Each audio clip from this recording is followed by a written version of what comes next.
Assalamualaikum warahmatullahi wabarakatuh.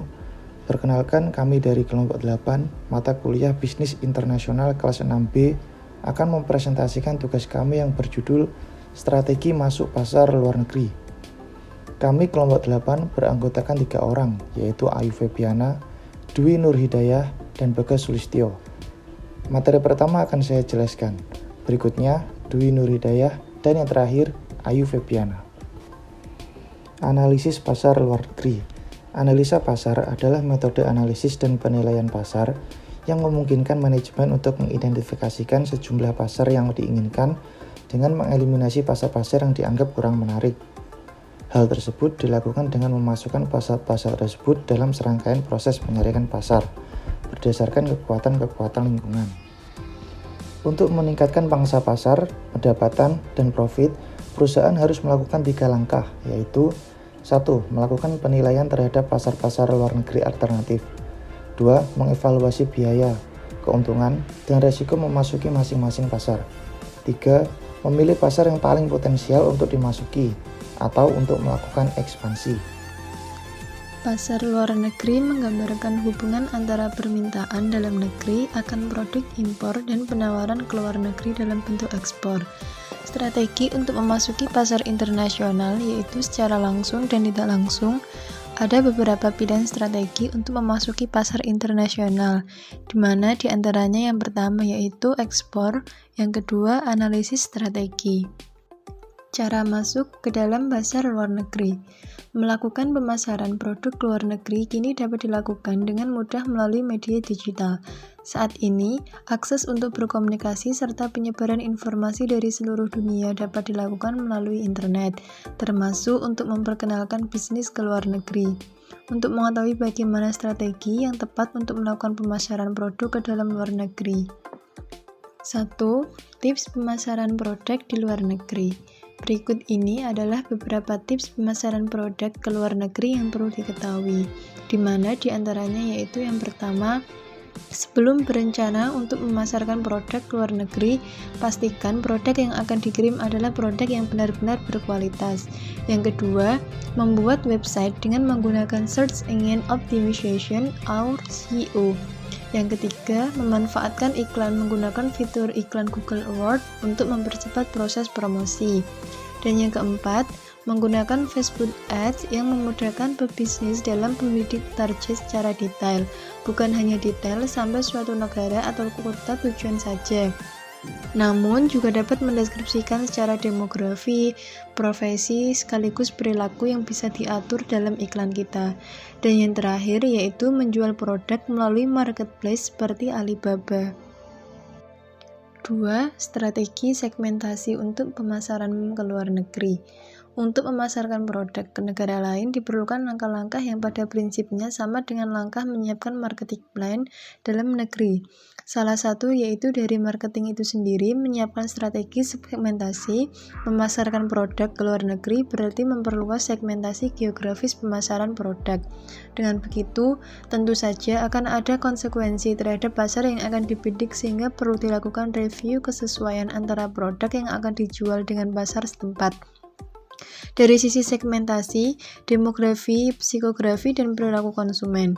Langkah ini penting untuk memastikan strategi apa yang akan diambil untuk mendapatkan pasar di luar negeri, karena dengan demikian, para pebisnis dapat mengetahui nilai-nilai apa saja yang dapat diterapkan secara tepat kepada pasar yang akan dituju.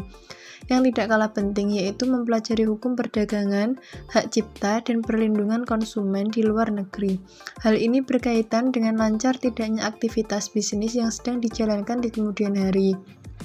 Selain itu, jangan lupa untuk melakukan analisis rantai nilai atau value chain dari bisnis seperti supplier, distribusi, kompetitor, dan lainnya.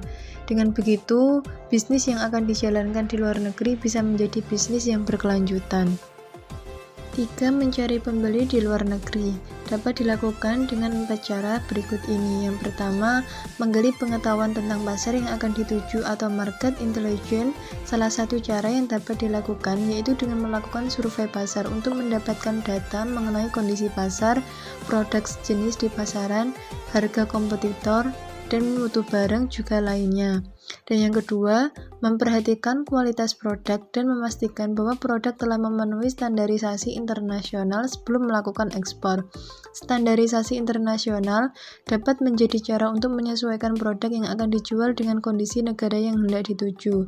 Cara yang ketiga yaitu mencari tahu database dari Badan Pengembangan Ekspor Nasional atau BPEN yang merupakan lembaga pengelola ekspor yang bertugas untuk melakukan koordinasi dan pembinaan tentang pengembangan ekspor.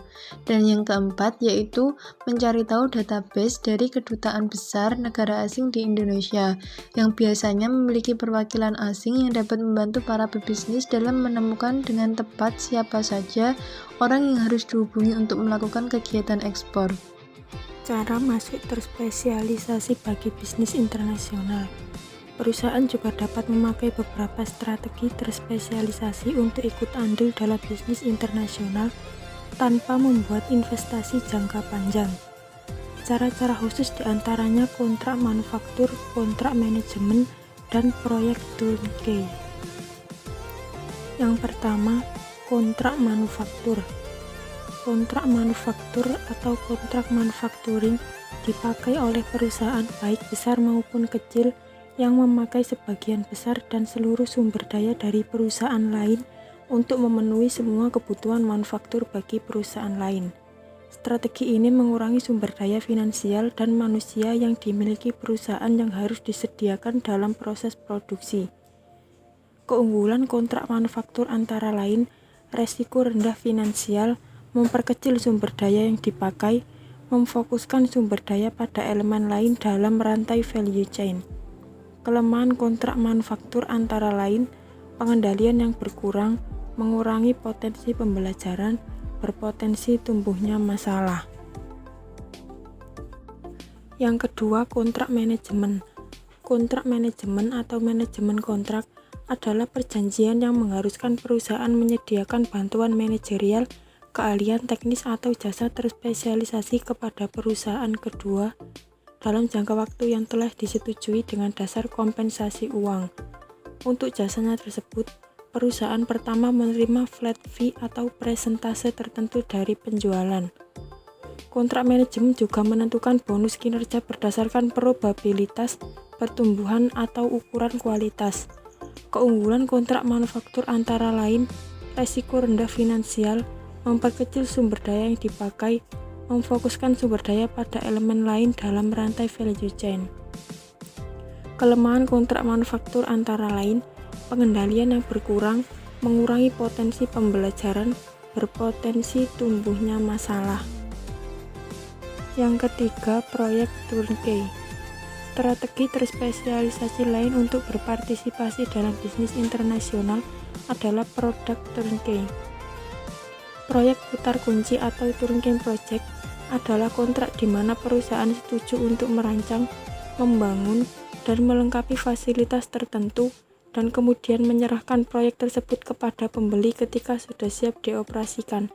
Kontrak putar kunci biasanya memakai harga tetap, yakni perusahaan memperoleh profit dari selisih antara biaya yang lebih rendah dengan harga tetap tersebut, atau kontrak juga memberikan metode pembayaran atas dasar cost plus, yang memindahkan risiko biaya yang melonjak dari kontraktor ke pembeli. Jenis proyek putar kunci yang semakin populer adalah apa yang disebut proyek BOT, di mana perusahaan membangun fasilitas, mengoperasikannya, dan kemudian mentransfer kepemilikan proyek tersebut ke beberapa pihak lain. Keuntungan dari proyek turnkey, menghindari semua risiko operasional jangka panjang, memfokuskan sumber daya perusahaan pada bidang keahliannya. Kelemahan dari proyek turnkey, risiko finansial seperti biaya yang tiba-tiba melonjak, risiko konstruksi seperti penundaan dan masalah pemasok.